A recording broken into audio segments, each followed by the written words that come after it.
সকাল থেকে রায়গঞ্জে টোটো করে ঘুরছি, ভোটের সব খবর আপনাদের সামনে তুলে ধরছি। তার মাঝখানে একটু মিষ্টি মুখ না করলে হয়? এই যে দেখতে পাচ্ছেন, এখন কিন্তু আমার হাতে রয়েছে ফেমাস মিষ্টি। কি নাম বলুন তো? দুধ চমচম, বা এখানে বলে দুধ পুলি।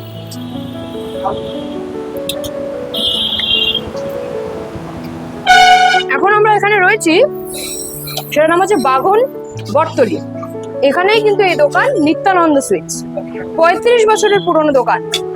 এবং এখানে এই মিষ্টি খেতে শুধু কালিয়াগঞ্জ এলাকার লোক নয়, রায়গঞ্জ থেকেও প্রচুর মানুষজন আসে। যে কোনো অনুষ্ঠান বাড়ি হোক, বড় কোনো অর্ডার, সব জায়গায় কিন্তু এই দোকানের মিষ্টি যায়। চলুন ভেতরটা একটু দেখি।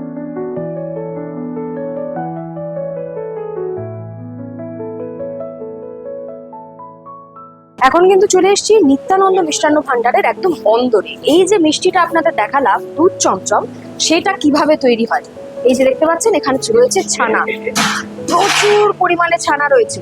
এই ছানাগুলো দিয়েই কিন্তু হাতে গড়া হয় ওই পুলি।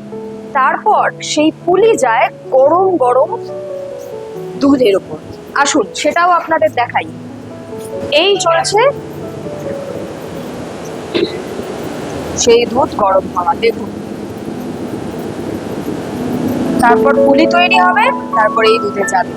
এদিকেও দেখুন, এটা কিন্তু প্রায় ঘন হয়ে এসেছে।